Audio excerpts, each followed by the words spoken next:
Generally speaking, NBA players are the top 1% of athletes in the entire world.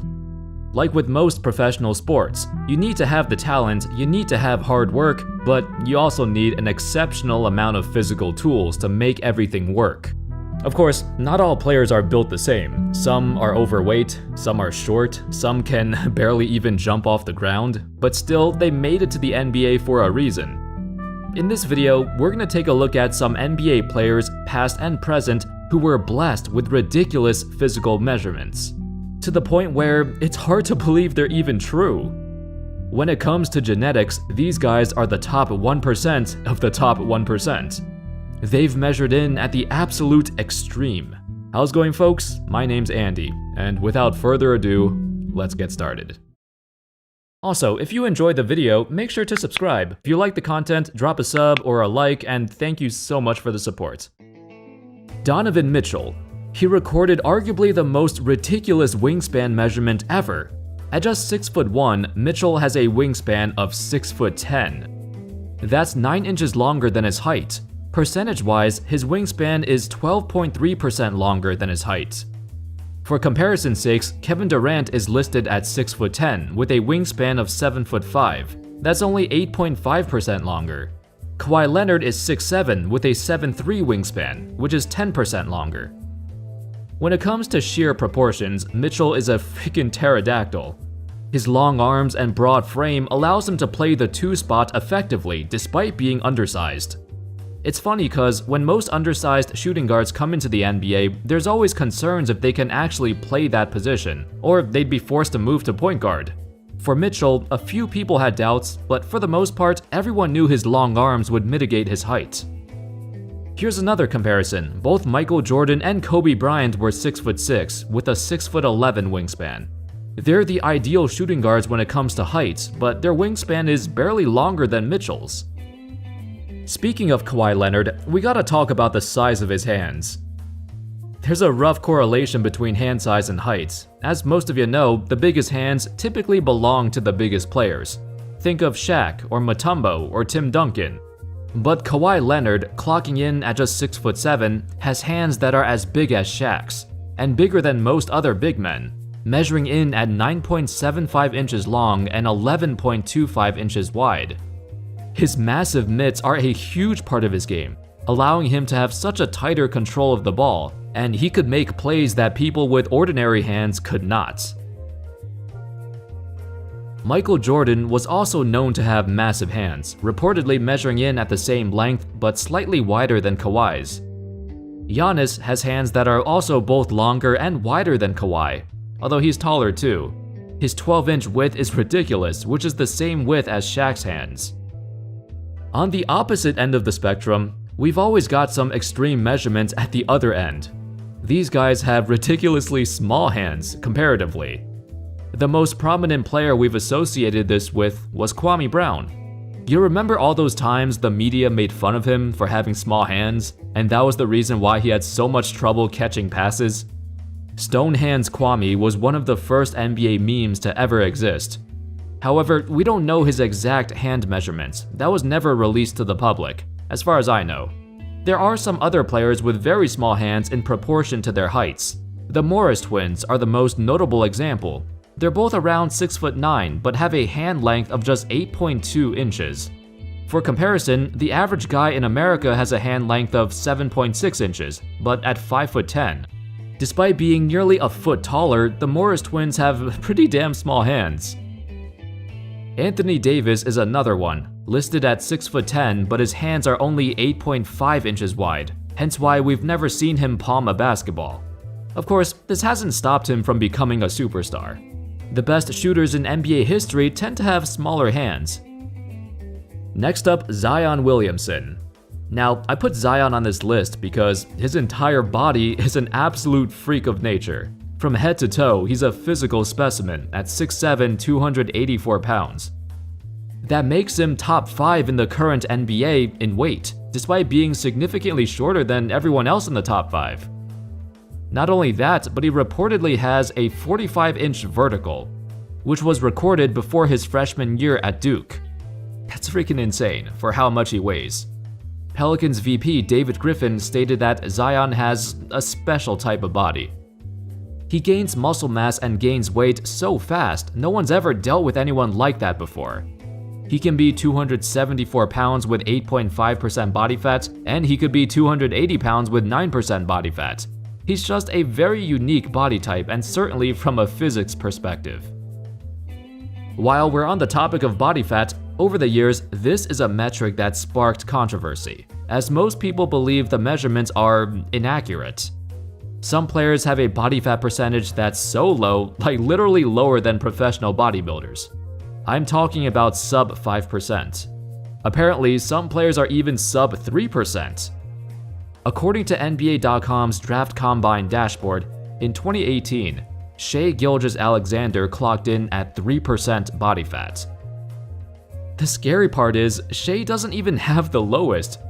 There are numerous players who measured in at lower than 3%, the lowest of which came from Dante Jones. At a pre-draft workout in 2003, he recorded a body fat percentage of 2.6%, the lowest recorded number in NBA history. Now let's look at standing reach. Taco Fall is a player that only comes around once in a generation. He's absolutely massive, and we know he's extremely tall, listed at 7'5". That's impressive in itself, but it's his standing reach that, well, stands out. He's got a standing reach of 10 feet 2 inches, meaning he could touch the rim without even jumping. Very few players, even around his height, could do that. Another player who can was the late Manute Bol. At 7'7", he had a standing reach of 10 feet 5 inches.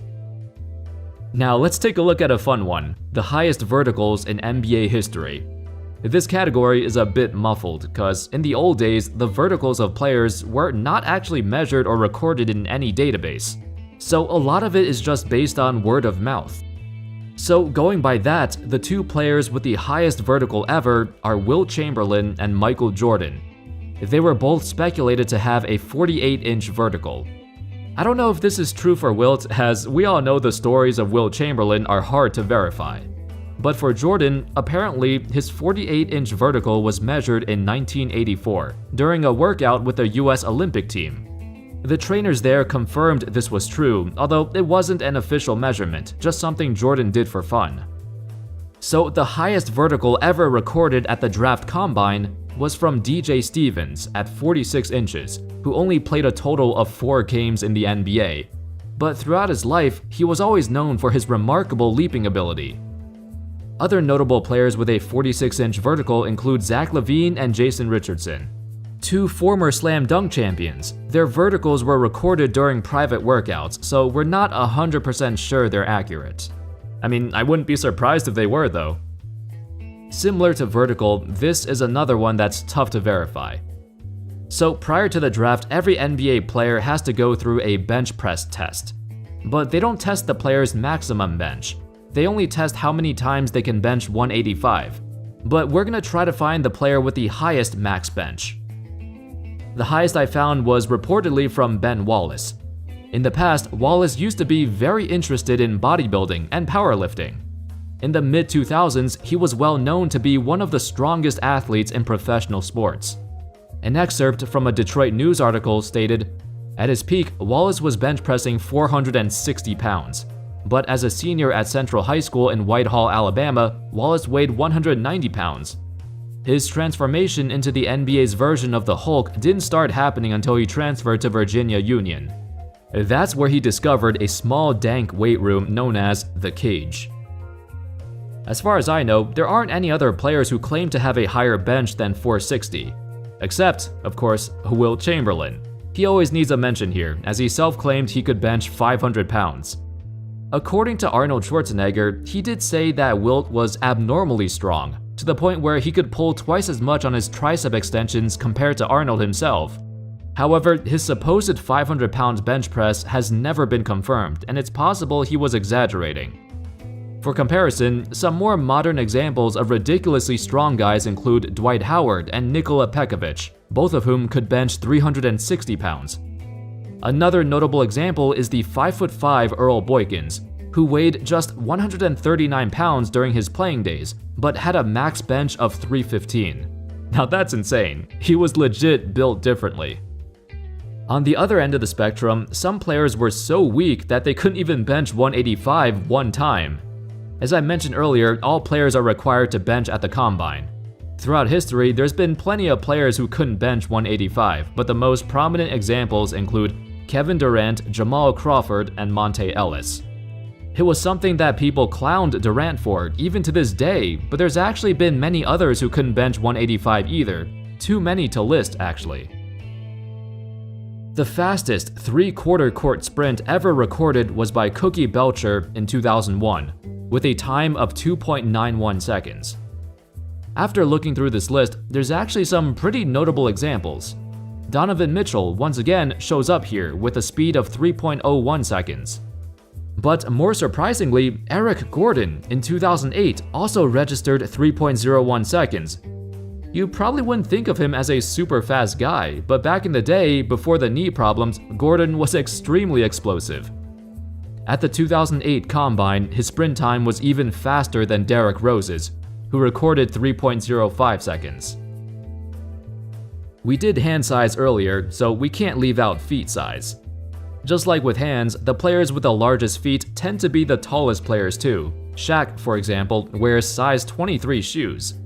Even for 7-footers, he's got some massive feet. However, there's also players who are comparatively much shorter than Shaq, but also have feet that are way oversized. Andre Iguodala is only 6'6", but he wears size 17 shoes. As another comparison, not even guys like Sean Bradley and Manute Bol, who are like 7'6", 7'7", have feet as big as Iggy. Bradley wore size 16 and Bol wore size 16.5. Yao Ming wore size 18, which is barely bigger than Iggy. Most shooting guards are around size 13 or 14, so Iggy's looking like Bigfoot here. And finally, last but not least, I can't make a video about physical measurements without mentioning LeBron. Now, there's nothing in particular that stands out. I mean, his wingspan, his hand and feet size, and vertical, most of them don't really stand out. But what does stand out is the fact that he came into the league at 18 years old, but his overall frame was just so massive. At 18, he came in at 6'8", 240 pounds. That's why we used to call him a man-child.